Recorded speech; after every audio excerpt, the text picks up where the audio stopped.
Hi, I'm Sam Thurgood. On this last Shabbat, Friday night of Ki Tisa, I gave the Friday night drosha, the sermon, and since understandably there weren't too many people in shul, it was a much quieter Shabbat, as we have really been hit by the concern and the realistic precautions that we need to take in order to protect ourselves and our societies from this new coronavirus. There, I was requested to share the words that I said on Friday night because I certainly found them very helpful, and it seems that others did as well.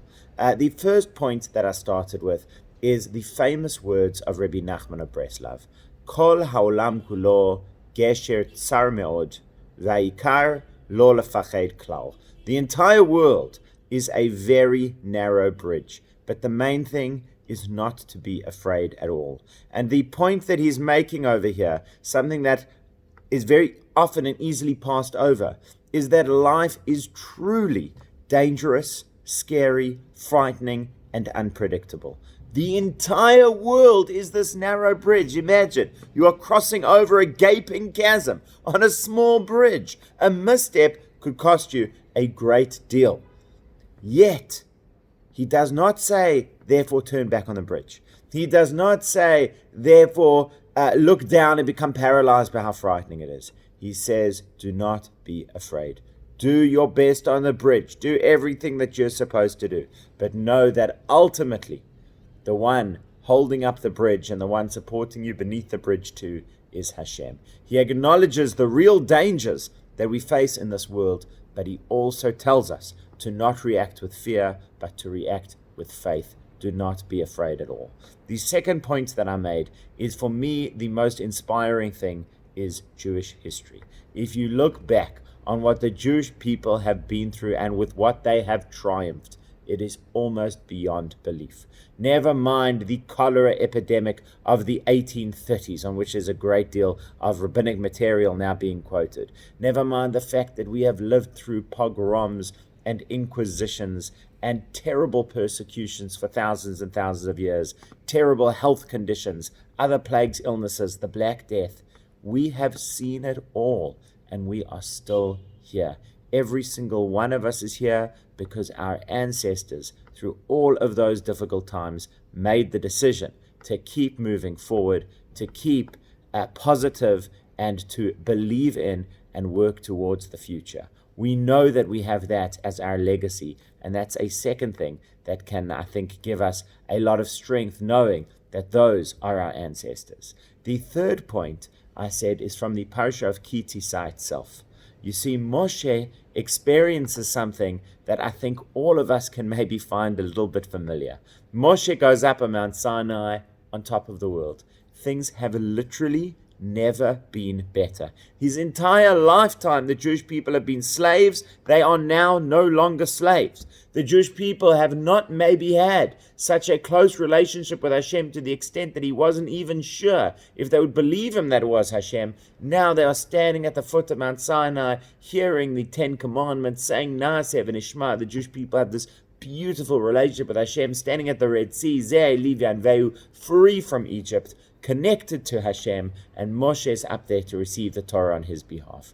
Many of us, I think, can look back nostalgically on a few weeks and certainly months ago in which we were hugging and kissing one another and didn't feel compulsion to wash our hands every few minutes. Moshe comes down and that illusion is shattered. The Jewish people are worshipping this golden calf. There is dancing and worship, and it is just wild. It's a little bit like waking up. What happened? You have this, so to speak, infection of the golden calf worship. Well, when we look at the responses that our leaders did take, I think you can see, and the way that Rashi explains Moshe's brother Aaron HaKohen, the temporary leader, I've always thought of Aaron as really a failure, that he succumbed to the people and he gave them the golden calf. But we see from Rashi's explanation that what Aaron was really doing was an approach of slowing down the rate of infection. The Jewish people came to him and said, build us a calf, we want to worship. He says, machar, tomorrow. Yes, maybe I don't have the power, says Aaron, to stop the infection, but you know what I can do? I can slow down the rate of transmission. That's what they're calling now flattening the curve. And when that is done, what that means is when Moshe came the next day, the one who could really get things under control, he was able to do so with the relatively small number of people who had actually been so fully infected by the golden calf worship. There was still a nation to salvage, even after the radical measures that Moshe had to take. And I think we can give Aaron credit for that, for slowing down the spread of that, so to speak, infection. The second intervention is that of Moshe himself. Radical intervention. Mila Hashem Eli. Who is for Hashem, come to me. He gathers up the Levi'im. They go around and isolate anybody who had worshipped the golden calf, and they mete out justice. It's a little bit like the extreme measures that the Chinese government has taken, in which they had over 1,800 teams of 5 people tracing the contact of every person diagnosed positive as carriers of the coronavirus. This intense intervention to try to really contain, stop it from spreading any further, and deal with all of those who had already been infected. But, and this I think is perhaps the most significant part, after all that Aaron did, and after all that Moshe had done, the mission was not complete. There had been tremendous damage done, not just in terms of the loss of life as a result of the golden calf, the morale of the people, the people's relationship with Hashem. You know what was still needed, and what was needed most of all was Hashem's compassion. And it is at that point, in the same parasha of Ki Tisa, that Moshe returns to the mountain and prays to Hashem, and Hashem reveals to him the Yud Gimel Midot HaRachamim, the 13 attributes of divine mercy. Hashem, Hashem, Kel Rachum V'Chanun, Hashem, Hashem, merciful and compassionate God. That is what was needed to restore the entire people back to a state of good health. That is something that we need as well. We need to take all 3 of these into account. We need to look at doing everything we can to slow the infection. We need to be accepting of the kind of radical changes and radical interventions that are going to be needed. But one thing that every single one of us can do is bring Hashem's compassion into the world.